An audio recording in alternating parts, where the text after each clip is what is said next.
तो मेरी शुभकामनाएं आज के दिन आपके चैनल को भी कि आपकी चैनल आगे बढ़े, जन सरोकार के सवाल को लेकर करके निरंतर काम करता रहे, जन आकांक्षाओं पर खरा उतरे। लोकतंत्र के प्रहरी के रूप में जो जिम्मेवारी होती है, उस जिम्मेवारियों का निर्वहन बिल्कुल निष्ठा के साथ करता रहे। यह शुभकामनाएं हमारी आपके चैनल को भी। कोलभीलों के सहायता से ब्राह्मणवाद का जो मकबरा था रावण ने बना रखा था लंका में, उसमें कोई गए थे ब्राह्मण क्या? हम लोग उसमें विश्वास रखते हैं क्योंकि हम लोग सनातन धर्म को मानने वाले हैं, हिंदू धर्म को मानने वाले। मेरी आस्था है समाधान यात्रा बिहार के विकास के लिए मील का पत्थर साबित होगा, क्योंकि सत्ता से बेदखल होने के बाद भारतीय जनता पार्टी प्रतिदिन वो स्वांग रचने में कोई कोर कसर नहीं छोड़ती है। ये महागठबंधन की सरकार बनी है, यह कोई सत्ता में रहने के लिए सिर्फ नहीं, देश में जो हालात है उससे निपटने के लिए गठबंधन हुआ है। समाधान यात्रा तो समाधान के दिशा में निकला हुआ कार्यक्रम है, जनता को इससे फायदा होगा।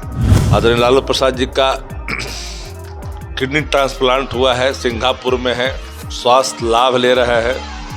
फरवरी के लास्ट या मार्च के फर्स्ट वीक में या फरवरी के लास्ट में आदरणीय लालू प्रसाद जी बिहार की धरती पर आएंगे और जनता का आशीर्वाद, जनता का स्नेह, जनता का प्यार, करोड़ों लोगों की दुआ उनके साथ है।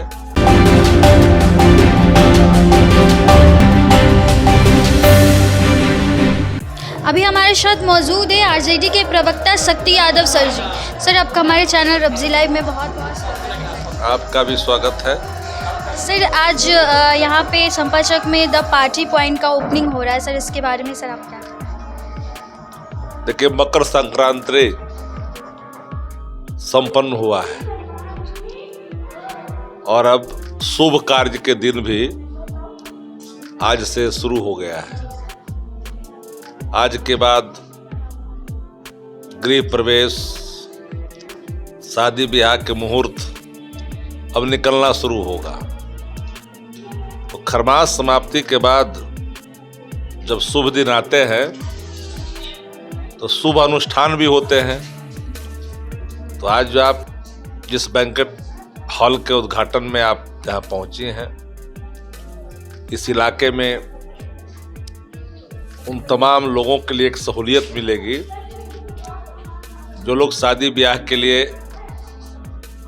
जगह प्राप्त नहीं होने पर दूर जाना पड़ता है। बिल्कुल सड़क के किनारे, 4 लेन के किनारे।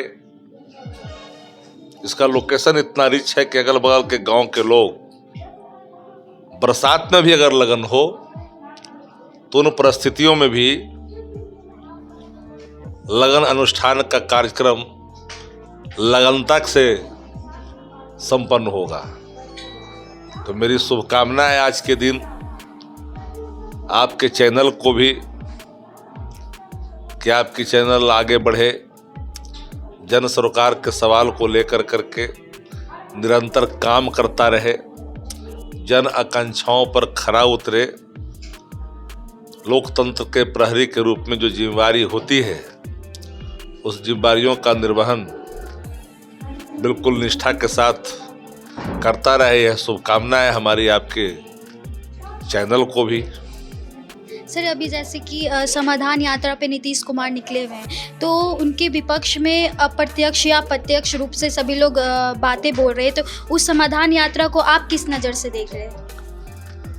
कोई भी शासक जब गांव और कस्बों में जाता है और सरकारी योजनाओं को अपने देखता है, कुछ त्रुटियां मिलती है, जनता कुछ चीज़ों को बताती है, तो अपने जब देख लेता है स्वयं आदमी, तो क्रियान्वयन में उसकी सहूलियत होती है। तो ये जो यात्रा है, समाधान यात्रा, बिहार के विकास के लिए मील का पत्थर साबित होगा।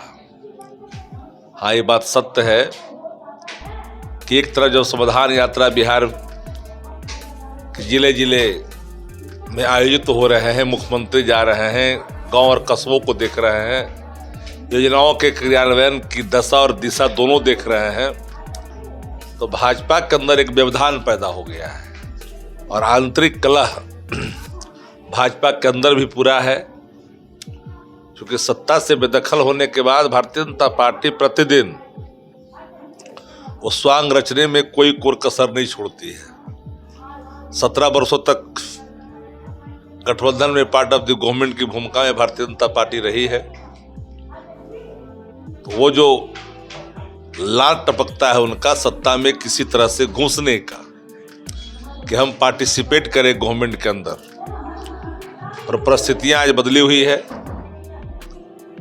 ये महागठबंधन की सरकार बनी है या कोई सत्ता में रहने के लिए सिर्फ नहीं, देश में जो हालात है उससे निपटने के लिए गठबंधन हुआ है। दो दल जिनके अतीत समाजवाद हैं, लेकिन कतिपय विचार भिन्नता के कारण अलग अलग है, लेकिन आज जो हालात है उन हालातों में एका स्वाभाविक था। तो एका होने के बाद भाजपा थोड़ी बौखलाई हुई है। कुछ जो है लोकतंत्र के प्रहरी भी उस रूप में दिखते भी हैं। इसलिए जो आप समझ रहे हैं कि समाधान यात्रा तो समाधान के दिशा में निकला हुआ कार्यक्रम है, जनता को इससे फायदा होगा। अच्छा, ऐसा मतलब लोगों का कयास लगाना चाह रहा है या फिर विपक्षियों का कयास लगाना चाह रहा है कि नीतीश कुमार गठबंधन में आ गए हैं, लेकिन अब नीतीश कुमार इस गठबंधन को तोड़कर वापस से बीजेपी में जा सकते हैं। इस पे सर आपका क्या कहना है? ये भाजपा एक सगुफा छोड़ रही है। भाजपा चूंकि बेचैन है 24 को लेकर के, तो सगुफा छोड़ रही है कतिपय बयानों के कारण। कुछ बयाने जब आ जाता है जिसमें कई भिन्नता होती है, हर पार्टी की आइडियोलॉजी के हिसाब से अपनी अपनी बातें होती है, तो उसमें भारतीय जनता पार्टी अपनी संभावना तलाशने लगती है। तो वही हाल है, भारतीय जनता पार्टी का संभावना तलाश रही है। अच्छा सर, अभी राजद के मुखिया लालू प्रसाद यादव को स्वास्थ्य को लेकर के सर आपको क्या? आदरणीय लालू प्रसाद जी का किडनी ट्रांसप्लांट हुआ है, सिंगापुर में है, स्वास्थ्य लाभ ले रहा है। चिकित्सक बिहार वापसी के लिए सर वो उनका क्या भी है सर? फरवरी के लास्ट या मार्च के फर्स्ट वीक में या फरवरी के लास्ट में आदरणीय लालू प्रसाद जी बिहार की धरती पर आएंगे और जनता का आशीर्वाद, जनता का स्नेह, जनता का प्यार, करोड़ों लोगों की दुआ उनके साथ है। बिल्कुल ठीक ठाक होकर के फिर इस धरती पर आएंगे और ज़रूरत है देश को लालू जैसे लोगों को का जो सामाजिक न्याय धर्मनिरपेक्षता को कायम करने के लिए अपना निरंतर जीवन पर्यंत काम करते रहे। सर एक क्वेश्चन और है कि जो राजद की तरफ से या फिर जदयू के तमाम नेता नीतीश कुमार के खिलाफ प्रदर्शन कर रहे या फिर उनके विरोध में कुछ बातें कर रहे, उसको लेकर के क्या गठबंधन में खतरा हो सकती है सर? राजद का कोई नेता नीतीश कुमार जी के खिलाफ नहीं बोल रहा है। जो लोग बोलने का हिम्मत या हिमाकत की है उनको पद गंवाना पड़ा है।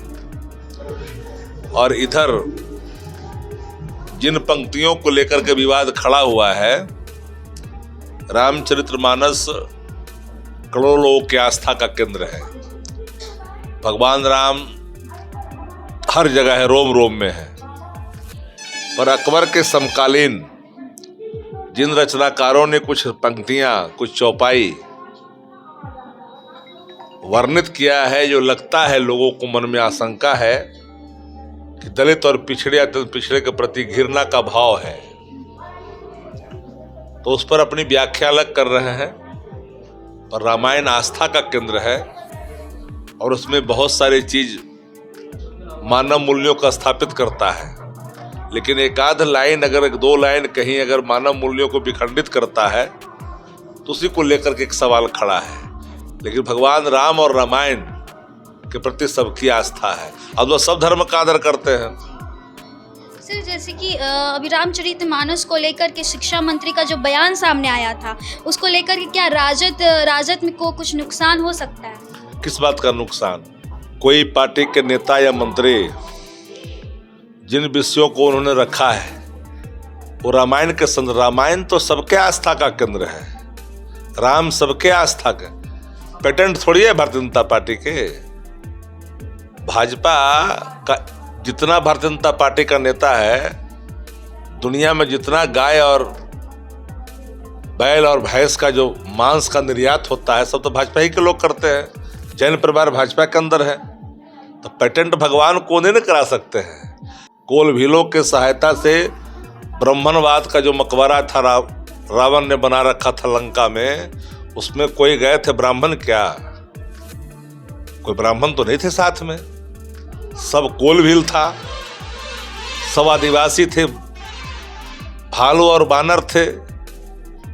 जिन लोगों ने भगवान राम को वनवास के लिए मजबूर किया, उनकी नीतियां अलग हो सकती है। ब्राह्मण और ब्राह्मणवाद दोनों दो विषय है। ब्राह्मण जाति है जिसका हम लोग सम्मान करते हैं, क्योंकि मानव जात जात में भेद नहीं बताती है, पर ब्राह्मणवाद एक अलग व्यवस्था है जिसका मुखालफत हम करते हैं। तो ब्राह्मणवाद का एक साम्राज्य था जिसको भगवान राम ने सबरी के रास्ते गए, मुसहरनी की बेटी जूठा बैर खाए, निषाद राज को गले लगाए जब सरजुग पार कर रहे थे, साथ लेकर के चले, सुग्रीव सहित सही बादरी सेना को लेकर के और लंका पे चढ़ाई किए। ब्राह्मणवाद का सबसे बड़ा व्यवस्था जो कायम था साम्राज्यवाद, उसको समाप्त करके पुनः एक मर्यादा, एक ऐसी मर्यादा की रेखा खींची जहां पर उनके मर्यादा की एक ऐसी मिसाल है जिसको अभी तक कोई लांघ नहीं सका, क्योंकि वो ईश्वर है। ईश्वर स्वयं एक मर्यादा है।